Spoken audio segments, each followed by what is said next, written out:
Sir हमारे सामने जो चैलेंज है वो है इंग्लिश मीडियम का, चाहे उर्दू मीडियम की स्कूल्स हो चाहे मराठी मीडियम की स्कूल्स हो। तो सर मेरा सवाल ये है कि जिस तरह से इंग्लिश मीडियम की स्कूल्स की शुरुआत नर्सरी से होती है, आज हर पालक चाहता है कि उसका बच्चा जल्दी से जल्दी स्कूल में जाए, तो हमारे पास वो 6 साल से पहले हम उसको एंट्री स्कूल में नहीं दे सकते,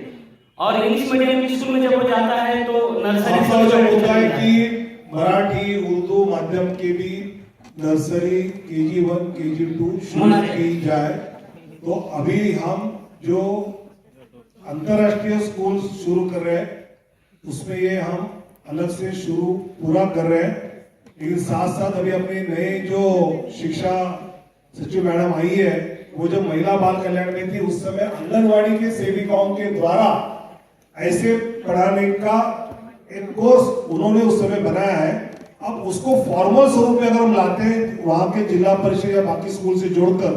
तो जो बच्चे वहां से फिर और स्कूल में जाते हैं अंग्रेजी या बाकी, वो जाना रुक जाएगा। और इसलिए इसकी कार्यवाही आने वाले दिनों में उस रूप से आपके दिमाग में जैसे है वैसे हम कर रहे हैं।